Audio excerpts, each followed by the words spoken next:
What if your cries for justice were labeled untimely? What if peaceful protest made you the enemy? In the confines of a cold jail cell, Dr. Martin Luther King Jr. didn't just write a letter, he lit a fire that shook the conscience of a nation. Welcome to Echoes of Justice, where we uncover the raw, unapologetic truth of history's most powerful voices. In this deep dive, we begin with Letter from Birmingham Jail. Not just a response to critics, but a thunderous call for moral urgency. Because justice too long delayed is justice denied. Stay with us. You're about to hear the letter that changed hearts and history. Hello, everyone, and welcome. Welcome to BookPodCastZone. I'm Emma. And I'm John. Ready to unpack its layers with you. We're hoping to find those profound insights that, continue to illuminate our understanding of justice and social change today.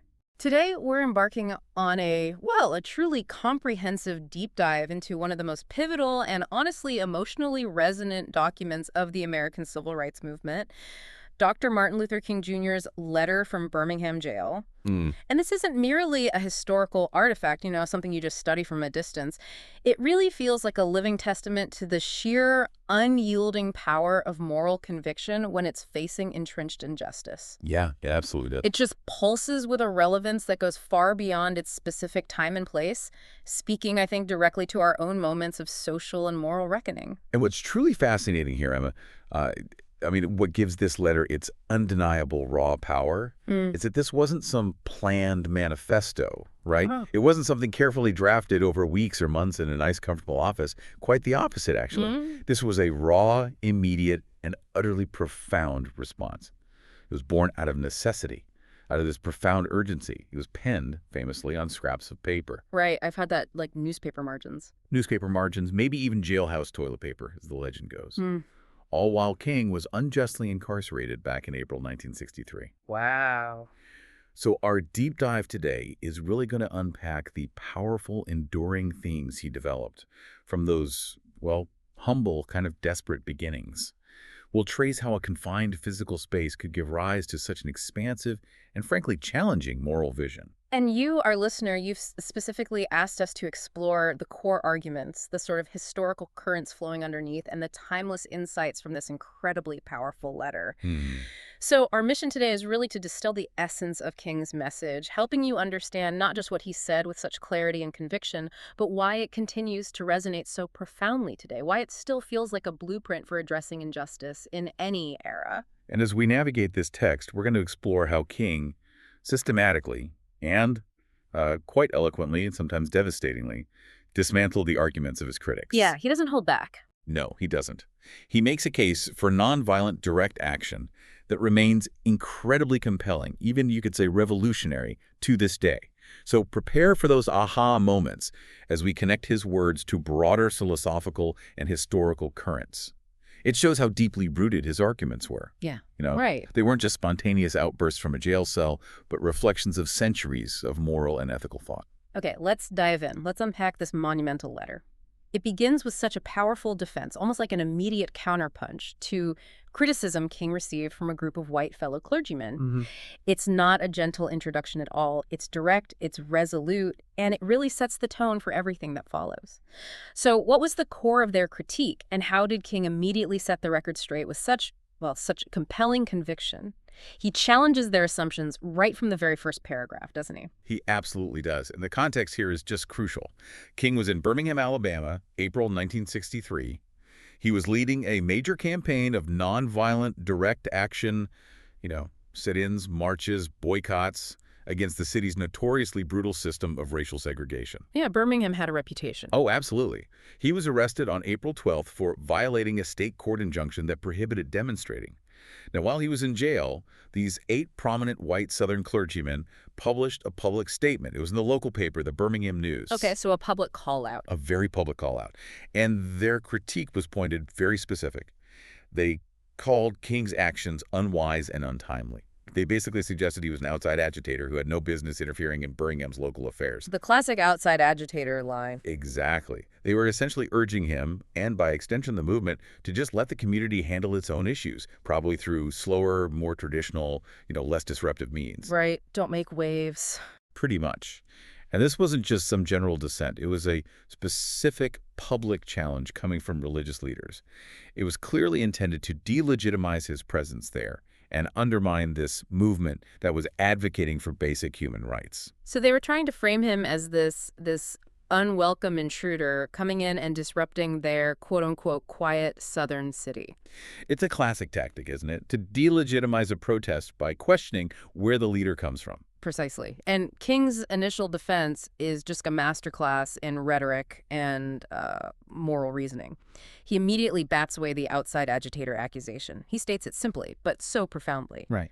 He was in Birmingham because injustice is here. Just flat out. Flat out. Then he explains his organizational ties. He was invited by the Southern Christian Leadership Conference, the SCLC, which he led, and they had affiliates working directly in Birmingham. So, by any conventional measure, he wasn't really an outsider. Okay, so he had legitimate reasons to be there organizationally. Right. But then he immediately elevates the argument beyond just organizational ties. He asserts the universal nature of injustice in one of his most powerful, most quoted lines. Injustice anywhere is a threat to justice everywhere. That line, it's incredible. It really is, and it's such a key nugget because it completely reframes the whole issue. He's arguing that a local problem, like the really brutal segregation in Birmingham, isn't just a local concern, it's a global one. It affects the moral fabric of the entire nation, maybe even the world. It's like if one part of the body is sick, the whole body suffers, right? The ripple effect of Birmingham's policies. I mean, we're talking segregated public facilities, pervasive employment discrimination, the notorious police violence under Bull Connor. Not Connor, infamous. That wasn't isolated. It affected the conscience, the credibility of the entire United States. So it becomes a moral necessity for anyone who believes in justice to respond. That completely transforms it. It's not just Birmingham's problem anymore. It's about the soul of the nation, maybe even humanity itself. It's a stark reminder that even choices that seem apolitical, like, choosing to ignore injustice in another city, are actually deeply political acts. Acts of complicity, really. Exactly. King's argument just moves beyond mere legality or local rules to this profound moral necessity. He wasn't just choosing to be there. He felt a deep moral imperative, like a spiritual calling, to address the injustice that was just festering there. He eloquently argues that you just can't sit idly by while fellow human beings are being denied basic dignity, basic rights. For him, his presence wasn't an option. It was a moral requirement, a sacred duty even. Yeah. And in doing this, King subtly but very firmly establishes his authority, not just as a civil rights leader, but as a moral and intellectual figure. He's responding to clergymen, right? So he masterfully uses their language, their moral framework, their shared religious principles to challenge them on their own terms. Right, he's speaking their language. Yeah, he is. He's saying, I'm not just a protester, I'm acting on the same principles you claim to uphold. He's essentially being a prophet, urging them to live up to the highest ideals of their faith and their conscience. And Birmingham, specifically in April 1963, was such a crucible for this movement. It wasn't just any city he chose. It was a very deliberate, strategic decision, wasn't it? Yeah. Can you paint a bit more of a picture of what was actually happening on the ground there? Why Birmingham? Yeah. Birmingham was chosen very deliberately because it was, as King himself described it, probably the most thoroughly segregated city in the United States. Wow. Its Commissioner of Public Safety, Eugene Bull Connor, was just infamously brutal. He was known for his zealous enforcement of segregation and his incredibly violent suppression of any civil rights demonstrations. The dogs, the fire hoses. Yeah. Those images are unforgettable. Exactly. He would unleash police dogs and these high-pressure fire hoses on peaceful protesters, even children sometimes. Yeah. It created these indelible, horrifying images of state violence that truly shocked the nation and the world. The city had even earned the grim nickname Birmingham. Birmingham, because of the bombings. Yeah, due to the frequent bombings of black homes and churches, including, tragically, the home of King's own brother, Reverend A.D. King. The segregation policies were just everywhere. Black citizens faced segregated drinking fountains, bus seating, lunch counters, public parks. Yeah. Everything. Total segregation. Total. They were systematically denied jobs beyond menial labor. And they faced this constant, ever-present threat of arbitrary arrest and police brutality. So the sheer scale of the nonviolent protest King was leading when he got arrested was enormous. This wasn't some minor incident. No, it was a major campaign. A major campaign. There were daily sit-ins, targeted boycotts of downtown businesses that were really choking the city's economy, and marches designed specifically to push for desegregation. This was a major organized confrontation with entrenched racial apartheid. It makes King's passionate tone and the urgency in his letter completely understandable, completely justified. And the fact that this letter was written in a jail cell, under that kind of duress, gives it this undeniable raw authenticity.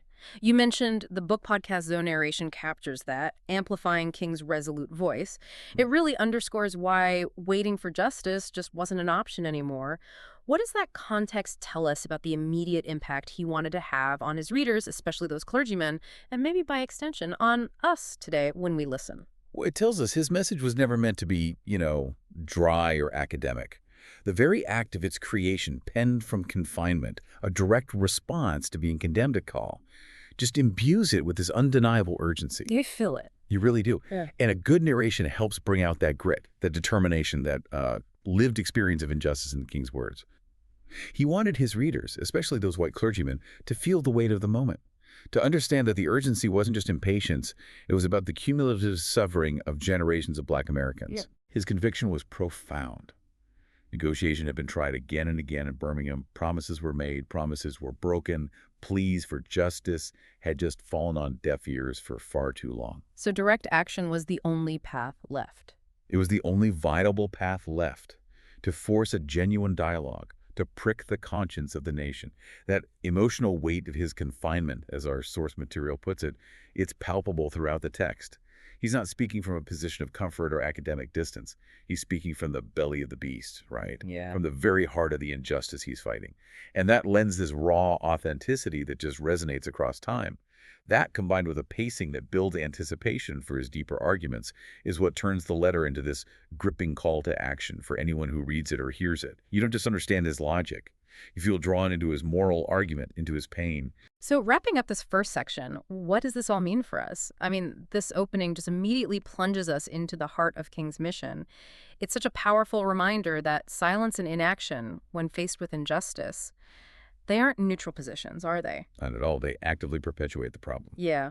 It's a call to look beyond our immediate communities, maybe beyond perceived boundaries, and recognize our shared responsibility for justice everywhere. It pushes us to ask, where are the injustices around us today that we might be tempted to label local or maybe not our business? And how might our own inaction, however unintentional, be contributing to the perpetuation of inequity? It's a heavy question to start with. It is, but it's fundamental to the letter's message. That was a really powerful start to our deep dive into Letter from Birmingham Jail. To continue uncovering these essential truths, remember to like, subscribe, and share Echoes of Justice for more updates and in-depth explorations like this one. Now let's move on to King's truly incisive critique of moderation, a section that I think often challenges even well-intentioned allies. This next section pivots to a really pointed critique. And it's one that often surprises people because, like you said, it's not aimed at the outright segregationists, but at a group that might seem more sympathetic, the white moderate. This is a really uncomfortable, but I think vital part of the letter. Why was King so frustrated, so deeply disappointed with this particular group? And what was his core argument against their approach, especially when, many of them might have seen themselves as allies to the cause? Yeah, this is truly crucial and maybe the most enduringly relevant part of the letter. It feels uncomfortably pertinent, even today it does. It really does. King defines the white moderate as those individuals who are, in his words, more devoted to order than to justice. Now, what does that mean? It means people who might intellectually agree with the goals of the civil rights movement, like, yeah, they believe segregation is morally wrong, but they strongly disapprove of the methods being used. Like the protests, the sit-ins. Exactly. Nonviolent direct action. Or they insist on an agonizingly slow pace of change. These moderates prioritized a kind of superficial peace and order over the difficult, often messy, often disruptive, but ultimately necessary work of achieving true, fundamental justice. They preferred the absence of tension, as he puts it, to the presence of justice. Perfectly put. They often advise Black Americans to just wait for a more convenient season, as King mockingly calls it. So they wanted change, but only on their terms, right? And on their timeline, regardless of the suffering that was continuing while everyone was supposed to be waiting. It sounds like they were asking the oppressed to be patient, while the oppressors just got to keep oppressing. That's precisely the core of King's critique. He argued that this gradualism, this call for patience, wasn't just ineffective, it was actively harmful. He saw complacency and gradualism as direct perpetuators of oppression. They effectively became allies of the status quo, even if unintentionally. And he famously stated that line we open with, "Justice too long delayed is justice denied." Such a powerful statement. It's paramount because it encapsulates his belief that time itself isn't neutral. It's not some automatic healer.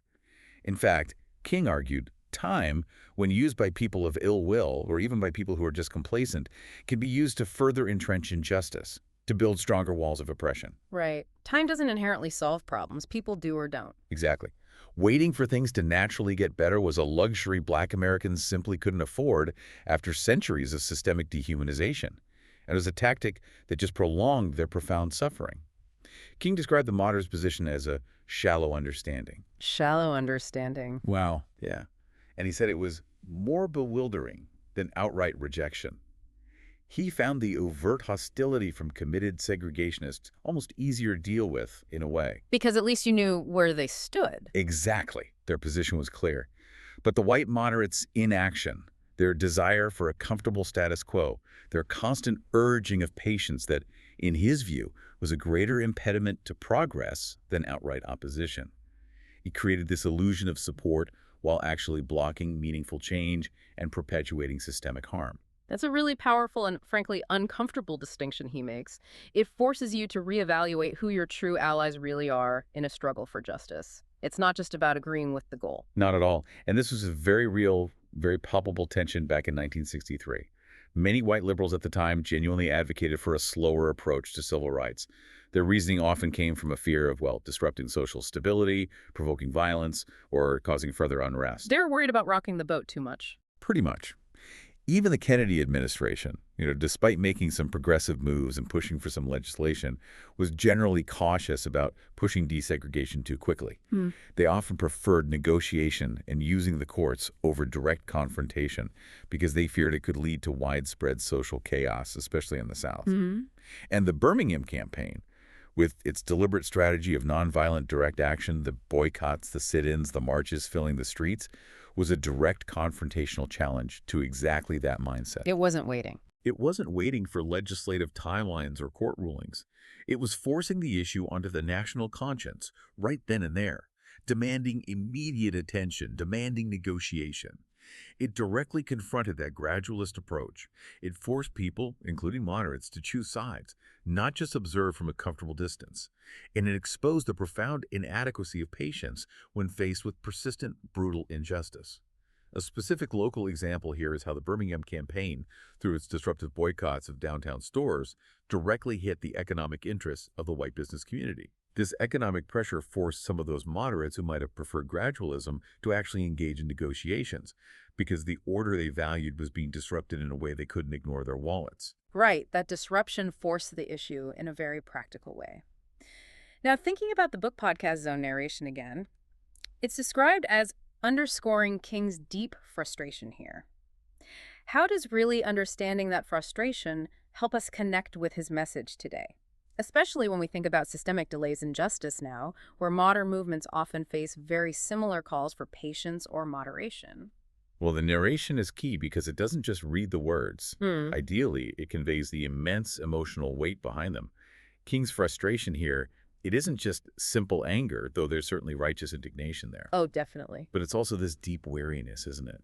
This profound pain born from empty promises, endless deferrals, and the sheer human cost of waiting for rights that should be inherent, that should be God-given. Yeah, the exhaustion comes through. Exactly. Yeah. When you hear his arguments delivered with that weight, you feel the cumulative burden of those unaddressed grievances.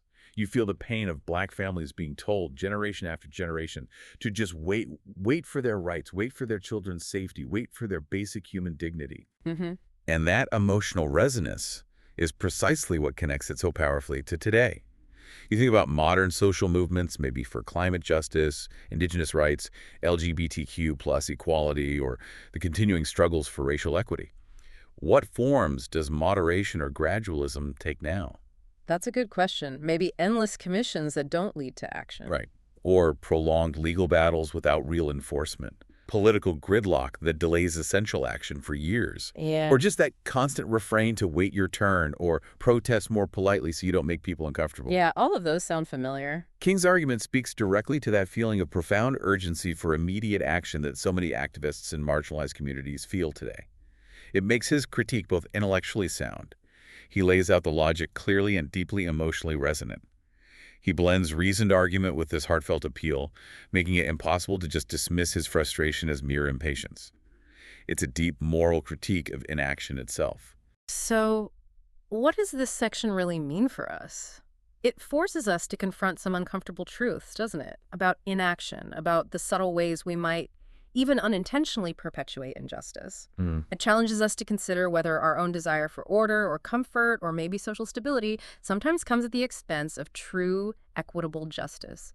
It makes you ask yourself, are we in our own lives, in our communities, unknowingly prioritizing our comfort over fundamental change? Are we, perhaps inadvertently, becoming the moderate king so sharply critiqued by valuing a superficial peace over genuine progress and justice? Heavy stuff. It is heavy stuff, but it's a crucial part of the letter's enduring challenge. We're delving deep into the moral complexities of the civil rights era, and King's words, they just continue to resonate so powerfully. Don't miss out on any of these vital insights. Please do like, subscribe, and share Echoes of Justice to keep these crucial conversations going. Up next, King distinguishes between what he calls just and unjust laws, a truly foundational concept for understanding the philosophy of civil disobedience. Okay, this next section is absolutely foundational to King's philosophy of civil disobedience. It's a concept that I think is often profoundly misunderstood, maybe even deliberately misinterpreted by people who haven't really engaged with the letter itself. He makes this crucial distinction between a just law and an unjust law. How does King define each of these? And why is this distinction so critical to his whole argument for nonviolent resistance, especially when his critics were basically accusing him of being an anarchist, of promoting lawlessness? Yeah, this is really the philosophical core of the letter. And King knew, he absolutely knew, his critics would accuse him of breaking the law of fostering anarchy. So he very meticulously provides this robust moral and legal framework for why it was not only permissible, but actually necessary to break certain laws. Okay, so how does he define them? Just versus unjust. Right. He defines a just law as, quote, a man-made code that squares with the moral law or the law of God. So such a law, he argues, uplifts human personality. It enhances human dignity. And crucially, it applies to everyone equally. It's rooted in something deeper, eternal law, natural law reflecting a universal moral order. Okay, so it uplifts, applies equally, aligns with moral law. What about unjust laws? Conversely, an unjust law is a code that is out of harmony with the moral law. It does the opposite. It degrades human personality. It's often applied to some people, but not all. Or importantly, it's imposed by a majority on a minority who had absolutely no part in creating or consenting to that law. The consent of the governed aspect. Exactly. For instance, a law compelling racial segregation fundamentally degrades human personality by implying one group is inherently inferior. And it's almost always imposed by the dominant group on a marginalized minority who are denied the right to vote, denied any voice in his legislative creation. That makes it unjust on multiple levels, according to King. So it's not just about what's written down in a statute book or whether a law was passed through the proper legal channels. It's about its inherent moral foundation and its actual impact on human dignity. This feels like a direct challenge to the idea that simply following the letter of the law is always the morally correct path. It's a direct challenge. And because of this profound distinction, King asserts that there isn't just a right, but actually a moral obligation to disobey unjust laws. An obligation, that's strong. It is strong. But He's careful to clarify. This isn't an argument for anarchy or lawlessness. It's actually the opposite. It's an argument for a higher loyalty, a loyalty to moral law, a loyalty to justice itself, which must, in his view, transcend mere legal codes when those codes are fundamentally immoral. And to illustrate this point, King draws on this rich tapestry of philosophical and historical examples. He wants to show that this idea of a higher law isn't some radical new invention. It's deeply embedded in human thought across traditions. Right, he brings in historical figures. He does. He references Socrates, the ancient Greek philosopher, who famously chose to accept the death penalty rather than compromise his principles or obey what he considered unjust Athenian laws. He was upholding a higher moral truth, even at the greatest personal cost. He speaks of the early Christians. They defied unjust Roman laws, like decrees demanding worship of the emperor. They stood firm for their higher moral code, refused to compromise their faith, often leading to their martyrdom. Right. He mentions Jewish tradition, citing figures like Daniel and the Hebrew prophets who chose civil disobedience over complying with immoral decrees that violated their covenant with God. So he's grounding it in deep religious and philosophical history. Absolutely. And then, significantly for his American audience, he points to American history itself. He cites the Boston Tea Party as a massive act of civil disobedience against unjust taxation imposed without representation. Ah, connecting it directly to American founding principles. That's smart. It's a brilliant and strategic move. He's showing his actions are actually in line with core American ideals of resisting tyranny, not somehow against them. He's essentially saying, what we're doing is deeply patriotic in the truest sense. That's an incredibly powerful way to frame it. It puts his struggle into this much broader, more respectable historical and philosophical context. It makes the civil rights movement feel like a continuation of this timeless fight for righteousness, not just a contemporary disturbance. Absolutely. And the purpose of civil disobedience for King was never about evading the law, causing chaos, or undermining the rule of law itself. He was very clear on that. So what was the purpose then? The purpose was to arouse the conscience of the community. It was to create such a crisis, such constructive nonviolent tension, that negotiation, real negotiation, would become absolutely unavoidable. Constructive tension. I like that phrase. Yeah. And he clarified, this tension wasn't about violence. It was about forcing a society to confront its own contradictions, its own hypocrisies. And he made it abundantly clear, this is crucial, that those who engage in civil disobedience must be willing to accept the penalty for breaking that unjust law. Right. You don't break the law and run. You accept the consequences. Exactly. This willingness to accept punishment, King argued, demonstrated a profound respect for law itself, just not for that specific unjust law. It showed their actions weren't born out of disrespect for order or some desire for personal gain, but out of a profound, often self-sacrificial respect for justice and the rule of just law. And this whole philosophical framework was absolutely vital because it wasn't happening in a vacuum. It was happening amidst very real, very contemporary legal battles across the country where segregation was, in many places, legally sanctioned. Precisely. In the 1950s and early 60s, segregation laws were still upheld by many state and local courts, despite being morally reprehensible and a clear violation of basic human rights. You have the landmark 1954 Brown v. Board of Education Supreme Court decision, which declared segregation in public schools unconstitutional. A huge victory, legally. Legally, yes. But its enforcement was painfully slow. It was often met with what was called massive resistance and outright defiance from southern states. They used tactics like pupil placement laws and shutting down public schools entirely to just circumvent the ruling. Right, so the legal ruling didn't automatically translate to change on the ground. Not at all. And this validated King's stance that legal victories alone were insufficient. Direct action was necessary to force compliance, to force true integration, and the Birmingham campaign itself was the perfect living example of this philosophy in action. How so specifically? Well, Birmingham's jails were quite literally being filled with peaceful protesters, men, women, even children, who were defying local ordinances against marching or demonstrating without a permit. Now, these ordinances were clearly designed not just to maintain order, but specifically to suppress civil rights activities. Right, they were unjust laws by King's definition. Exactly. These citizens were acting directly on King's principle, knowingly breaking what they considered an unjust law to expose its profound immorality and force society to confront it, even if it meant enduring jail time, police dogs, or fire hoses. A specific local example is the arrest of King himself and others for parading without a permit on Good Friday, April 12, 1963.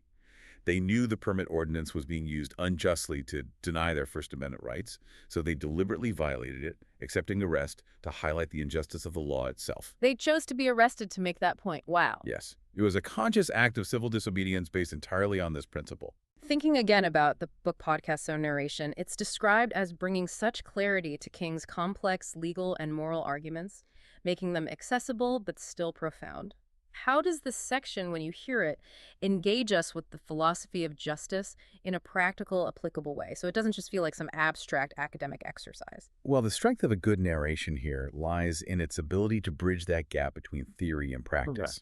It makes these abstract concepts feel incredibly tangible. King isn't just offering some dry philosophical treatise. He's translating deep moral philosophy into an actionable framework for real-world protest, for real-world social change. The narration should allow his reasoned arguments, like the detailed definitions of just and unjust laws, or the historical precedents he cites, to blend seamlessly with the passionate conviction that fueled the entire movement. You should hear the crisp logic, but you should also feel the moral urgency behind it. And this section in particular really encourages listeners, encourages you to critically evaluate not just specific laws, but entire systems and structures. It pushes you to ask, are these existing structures truly serving justice for all? Or are they maybe upholding existing power imbalances and oppressions? It moves beyond just accepting something because that's the law. Exactly. It prompts a deeper, essential moral interrogation.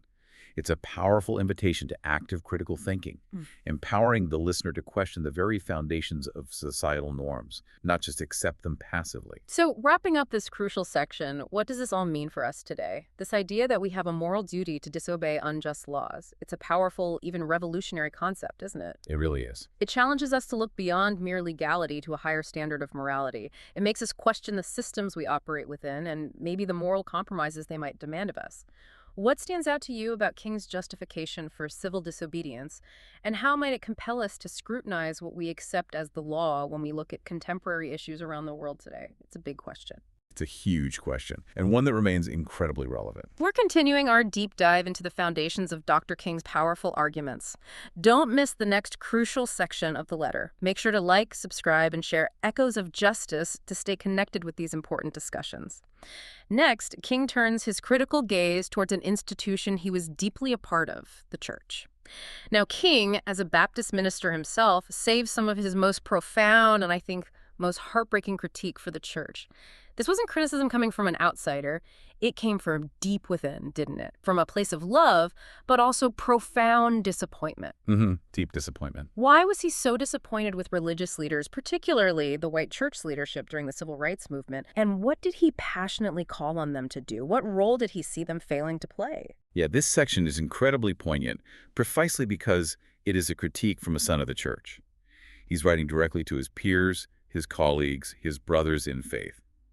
And King expresses just profound disappointment in the church's widespread silence, its apathy, and sometimes even its active complicity in the face of egregious racial injustice. Complicity is a strong word. It is, but he uses it deliberately.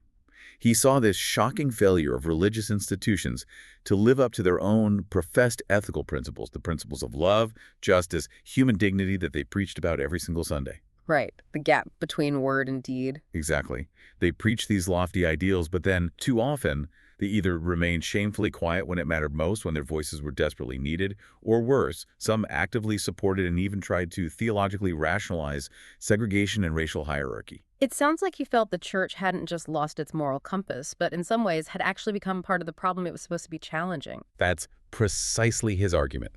He argues that the church had tragically become an arch defender of the status quo. Wow. Rather than being what he called a thermostat, something that actively sets the moral temperature of society. Challenging injustices, it had become a mere thermometer, passively reflecting society's existing prejudices, and frankly, comforting the comfortable instead of challenging them. A thermometer, not a thermostat. That's a great image. Isn't it? He felt it had lost its prophetic voice, that vital quality that should define a faith institution, urging it to speak truth to power, to stand for righteousness, even, maybe especially, when it's unpopular or dangerous. And to emphasize this, King draws this direct, powerful parallel to the early Christian martyrs. He reminds his fellow clergymen that the early Christians defied oppressive Roman laws demanding emperor worship, for instance, even to the point of death. They stood firm for a higher moral code, refused to compromise their faith. They were radicals in their time. They were radicals. They were, in their time, disturbers of the peace, as King points out. But they disturbed it for a just cause, for the sake of truth and righteousness. They transformed their world not by conforming to it, but by challenging its injustices head-on. So he was essentially telling them, remember your own history. Remember the radical roots of your faith. This is what you're supposed to be doing. He's calling them back to their spiritual essence, isn't he? Exactly. He's invoking the very spirit of religious defiance against injustice that defines their own tradition. And King emphasizes his deep sorrow, he calls it tragic, that the very institutions that should have championed justice, that should have been the moral conscience of the nation, were often either indifferent to the profound suffering of Black Americans or actively hostile to the civil rights movement. And this wasn't just theoretical, right? This was happening. Oh, this was incredibly real and heartbreaking in the context of 1963. Many Southern churches, particularly white congregations, either supported segregation outright, sometimes even twisting scripture to rationalize it, or they remained shamefully neutral, maybe offering vague platitudes about peace and order while completely ignoring the profound injustice all around them. So King, writing to clergymen, to his direct colleagues and peers, was issuing this direct, heartfelt, and ultimately a powerful demand that they align their faith with meaningful, courageous action, not just words. And the stakes were incredibly high. The violence wasn't abstract. Not at all.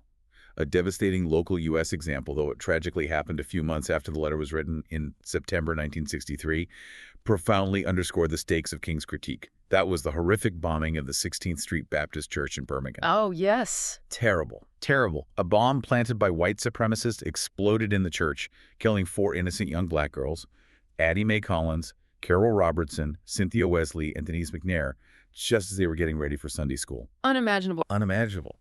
And this horrific act, targeting a house of worship that was known as a central meeting place for civil rights organizing, it just starkly illuminated the critical life-or-death choice that churches faced. Remain silent and complicit in the face of such vile hatred, or stand courageously for justice, even at immense personal risk, as many brave black churches were doing. It really crystallizes the moral choice they had. It does, in the most tragic way possible.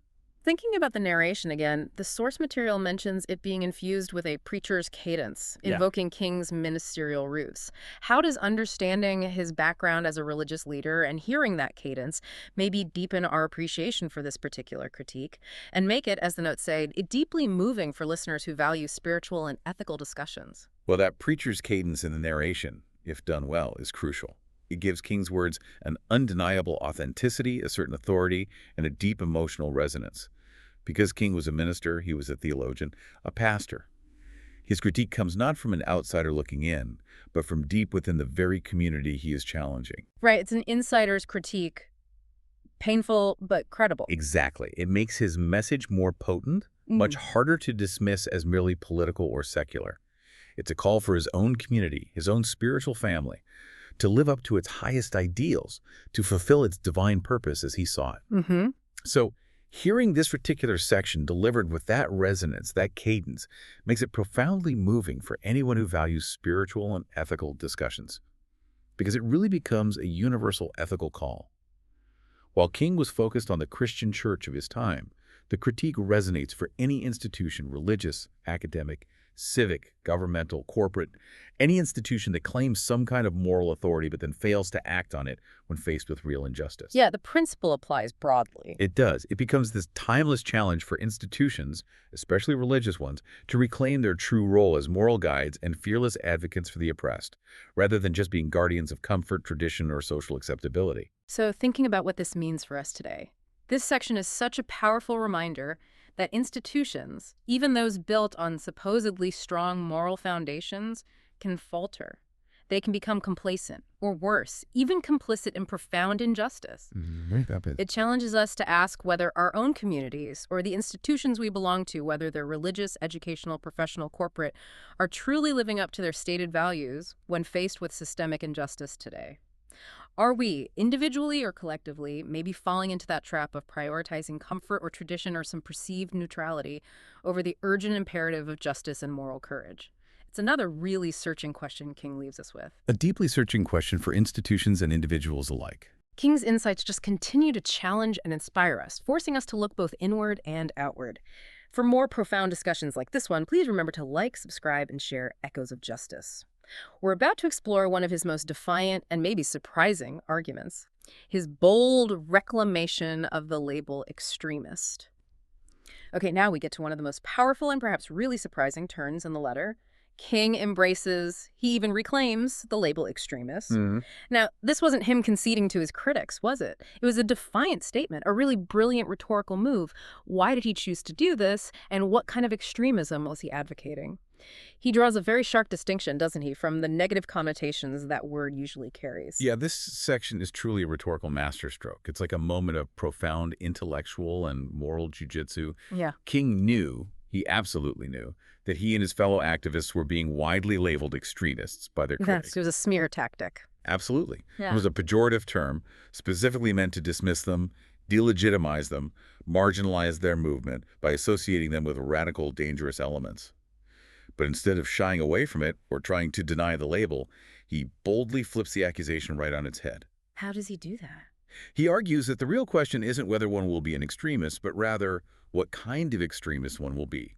Will you be an extremist for hate, or an extremist for love, for the preservation of injustice, or the extension of justice? Ah, so he reframes the whole question. He completely reframes it. He redefines extremism not as something inherently negative, but as a necessary, even a virtuous force for profound change when you're confronted with deep-seated, intractable injustice. So he's saying there's actually a good kind of extremism, an extremism rooted in love and justice. That sounds really counterintuitive to how most people think about that word. It does sound counterintuitive, but that's the brilliance of it. He then aligns himself and the entire civil rights movement with this long, venerable line of historical figures. Figures revered across cultures and traditions who are considered radicals, even dangerous extremists in their own time. Why? Because they pursued justice and truth with unwavering, uncompromising conviction. Who does he mention? He cites Jesus Christ. He calls him an extremist for love, whose teachings radically challenged the social and religious norms of his day. He mentions the prophet Amos, calling him an extremist for justice, who dared to speak truth to power against social inequality and oppression, often at great personal risk. Biblical figures. Yes. Then the Apostle Paul, an extremist for the Christian gospel, who tirelessly spread this revolutionary message of equality and spiritual liberation across the Roman Empire, facing constant persecution. And then brilliantly, he connects it directly to American history again.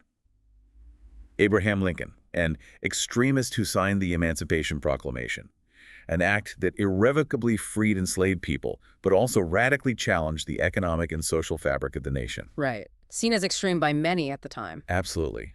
And finally, Thomas Jefferson, an extremist for independence, who dared to declare a nation free from colonial rule, articulating these radical notions of human rights in the Declaration of Independence. Wow. What company to place himself in. Exactly.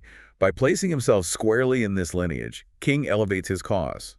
It's no longer just a political protest. It's part of this fundamental, timeless struggle for universal moral truth, rooted in the very fabric of human history and the highest American ideals. He's challenging his critics to reconsider what true greatness and real moral leadership actually look like. It often looks like extremism in the face of complacency. That's incredibly powerful, to put himself in the company of Jesus, Lincoln, Jefferson, and in doing so, challenging the very definition of extremist that his critics were trying to weaponize against him. That takes enormous courage, especially from a jail cell. It truly does. And King argues that deep-seated injustice, especially the kind that's festered for centuries, that's become an ingrained part of the social system, often requires what he calls extreme measures to dislodge it. Because moderation won't cut it. Exactly. Complacency, moderation, gradualism, as he argued earlier, they only maintain the oppressive status quo. If profound transformative change is going to happen, it requires profound, even radical action. He directly challenges his critics to look beyond their own comfort, beyond their prejudices, and see that extremism in pursuit of righteousness, in pursuit of love and truth, is not a vice. In a morally corrupt society, it might actually be an indispensable virtue. And he contrasts it sharply, intentionally, with the corrosive extremism of hatred, violence, and prejudice. The former, he argues, builds up humanity. The latter tears it down. And the term extremist was definitely being weaponized against the civil rights movement at that time, wasn't it? Not just against King, but against others like Malcolm X, too. King's ability to just turn this whole thing on its head really demonstrates his mastery of rhetoric. Oh, absolutely. Extremist was a common smear tactic. It was used to discredit any activist or movement that dared to challenge the racial hierarchy. It was used to try and marginalize more radical figures like Malcolm X or the nascent Black Panthers, sure, but it was also widely applied to King's nonviolent direct action, which many white critics still found too disruptive, too demanding, moving far too fast. Even nonviolence was extreme to them. Too many, yes. King's Birmingham campaign, for instance, with its deliberate strategy of filling the jails, was seen as deeply radical by many, including those clergymen he was addressing. A particularly powerful local U.S. example of this perceived extremism was the Children's Crusade in Birmingham, which actually happened shortly after King wrote this letter, in May 1963. The Children's Crusade, yes. Tell us about that. Thousands of school children, some as young as 6 or 7 years old, bravely marched in the streets of Birmingham. They knew they would face Bull Connor's brutality, and they did. They faced down police dogs, they were hit with high-pressure fire hoses that literally ripped the clothes off their bodies, and thousands were arrested and packed into jails. Using children in protest. That must have seemed extreme. It was seen by many, including King's critics, as an extreme, perhaps even irresponsible tactic. But this section of the letter completely reframes that narrative before it even happens in its largest scale. King is essentially saying, yes, what we are doing is extreme, but it is an extremism for justice. It's a necessary extremism against an immoral status quo. He aligns this kind of action with revolutionary figures throughout history who dared to dream and fight for a better world. He's fundamentally reshaping what extreme can and maybe should mean. Hearing about the book podcast zone delivery described as electrifying for this section makes sense. It captures King's bold defiance, his intellectual agility. How does this particular section inspire listeners today to rethink the term extremist and maybe appreciate its emotional and intellectual impact? Well, an electrifying delivery is vital here because it needs to convey the sheer courage it took. Imagine King imprisoned, taking a pejorative label thrown at him and not just embracing it, but redefining it as a profound moral necessity. Yeah, the boldness is incredible. You need to hear the boldness, the intellectual force, the unwavering defiance in his voice, even just through his written words. It's not just some emotional outburst. It's a sophisticated intellectual move. It challenges conventional definitions, pushes people right out of their comfort zones. It makes you, as a listener, sit up and question your own preconceived notions about what is extreme and what is maybe just disruptive when justice is truly at stake. This section really dares the listener, dares you to consider. What might you be willing to be extreme for in your own pursuit of justice and truth? That's a challenging question. It is. It forces us to confront our own biases about social change and whether our aversion to strong transformative action sometimes prevents necessary moral progress. Yeah. The emotional and intellectual impact of this argument is just profound and enduring. It prompts us to critically evaluate where we stand when faced with deep injustice. So bringing it back to us again, what does this section mean? It's a profound challenge to how we label and categorize social change, and maybe how we label those who advocate for it. Definitely. It asks us to question whether our knee-jerk aversion to the term extremism sometimes prevents us from pursuing actions that are necessary and deeply moral. It makes us ask, where in our own lives or in our society today is extremism for justice actually needed? Where do we need that radical love, that radical commitment that breaks through complacency? And are we brave enough to embody it ourselves, or maybe even just to recognize it and support it when we see it in others? Powerful questions stemming from a powerful rhetorical turn. We're nearing the end of our deep dive into the letter itself, but the message continues to resonate with such undeniable power. Don't miss the powerful conclusion of King's letter, where he turns from critique to an enduring vision of hope. Please be sure to like, subscribe, and share Echoes of Justice to support our explorations. Finally, let's talk about King's profound vision of hope and unity, offered even from behind bars. So after laying out such a powerful and often, let's be honest, challenging critique, addressing complacency, defining injustice, even calling out the church, King concludes his letter on this remarkable note of profound hope and a call for unity. It's really an astonishing pivot, isn't it? It speaks volumes about his unwavering spirit. What vision does he actually paint for the future? And what on earth gives him this enduring faith in America's potential, especially considering he's writing this from a jail cell, having faced so much brutality and disappointment? It is truly astonishing. You read through all the sharp critiques, the justified anger, the deep disappointment, and then you get to the end. And despite all of that, despite the systemic injustices he's personally enduring and fighting against, despite being unjustly incarcerated, right? King expresses this unwavering faith in America's ability to eventually achieve unity and justice. He still believed. He still believed.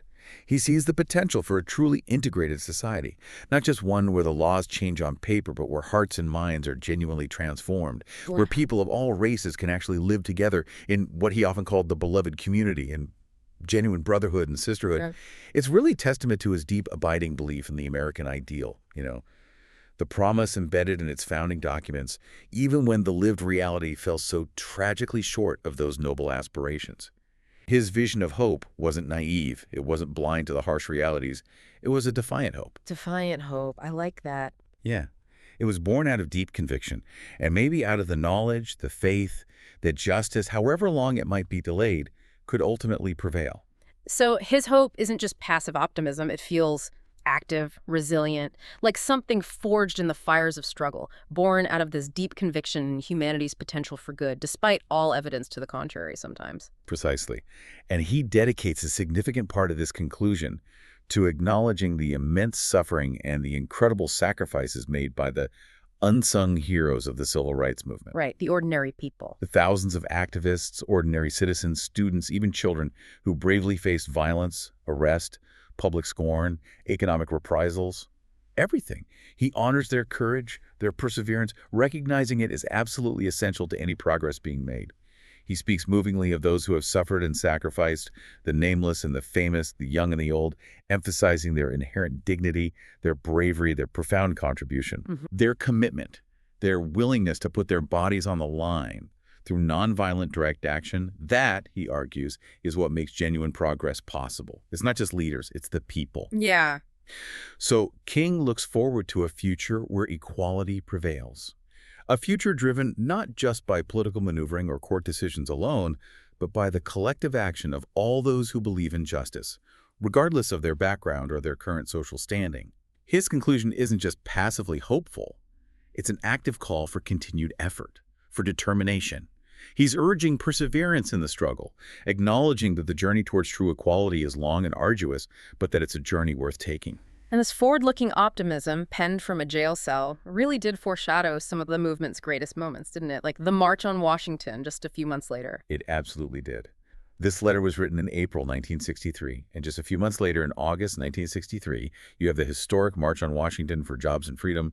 That's where King delivered his iconic "I Have a Dream" speech on the steps of the Lincoln Memorial. This section of the letter clearly foreshadows the powerful optimism, the moral clarity, the soaring rhetoric that would just electrify the nation from that momentous stage.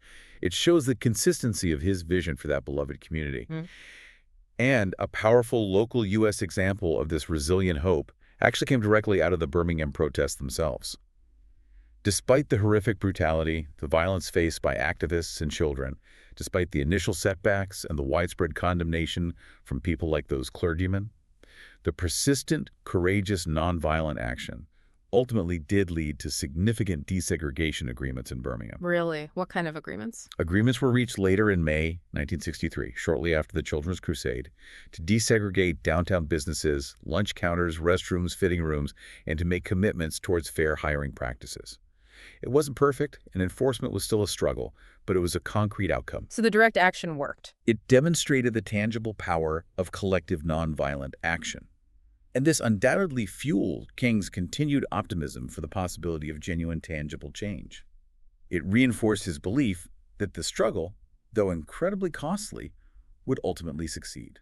Thinking about the narration ending on a soaring note, blending hope with determination, that sounds like it perfectly captures this spirit.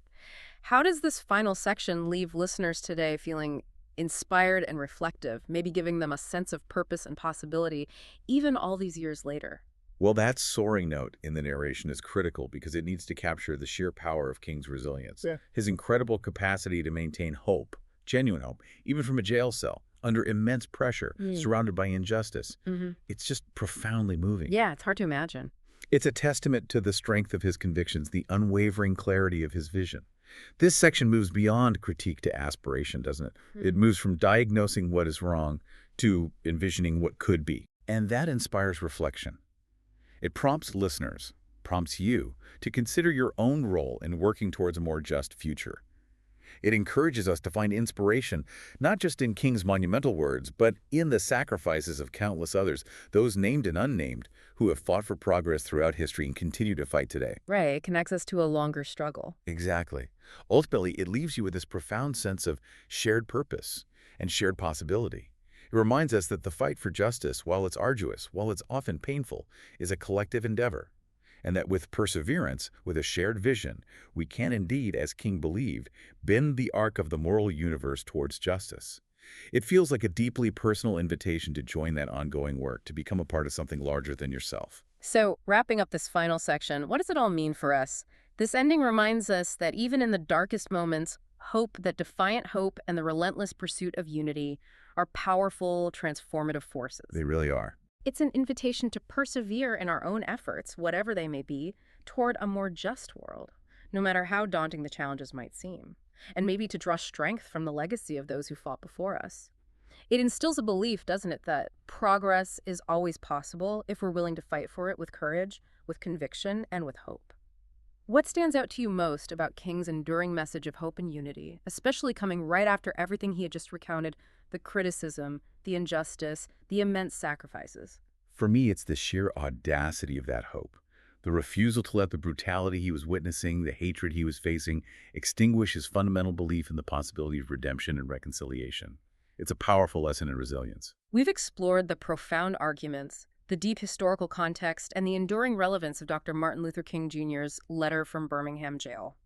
This comprehensive deep dive, I hope, is just the beginning of understanding its lasting legacy and the pressing questions it continues to pose to our contemporary world. Thank you so much for joining us on this illuminating journey. Before you go, please do like, subscribe, and share Echoes of Justice to ensure these vital conversations continue and reach more curious minds like yours. #TagHass outro. Wow, what an extraordinary journey through Dr. King's profound and, yes, revolutionary words. From eloquently defending his very presence in Birmingham to incisively challenging the complacency of moderates. That critique still stings. It does. From meticulously defining just and unjust laws as a kind of blueprint for action, to courageously calling the church to account for its moral failings, and then finally boldly embracing the notion of extremism for justice.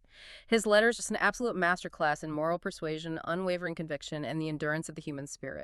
Indeed, it's such a powerful, living testament to the sheer transformative power of a single voice, armed not with weapons, but with truth, with conviction. A voice capable of profoundly shifting the conscience of a nation. Yeah. And it compels us, doesn't it, to look closely not just at the injustices he highlighted back then, but at our own comfort zones today. At the often uncomfortable truths that justice demands us to confront in our own time, in our own communities. His words were, and they absolutely still are, this thunderous call for moral urgency that just resonates across the decades. They serve as this urgent reminder that the struggle for justice isn't some historical relic we study in books. No, it's ongoing. It's an ongoing, evolving process with each generation, and that each of us has a crucial role to play in ensuring that that phrase, justice too long delayed is justice denied, isn't just a timeless lament, but a phrase that we actively work to prevent from ever becoming a reality again. Well said. And this deep dive, which was prompted by your insightful interest, listener, it reminds us that historical documents like this aren't just relics to be admired from a distance. They're dynamic blueprints. They're tools for understanding our present and for actively shaping our future. They force us to ask those hard questions. What injustices are we individually, collectively overlooking or perhaps postponing today? What moral compromises are we making, maybe without even realizing it? And what discomfort are we unwilling to embrace in the pursuit of a more just world? So, as you reflect on this extraordinary letter, we want to leave you with this provocative thought. If Dr. Martin Luther King Jr. were writing his letter from Birmingham Jail today, in what modern-day jail cell, and that could be literal, but maybe societal or ideological, would he find himself?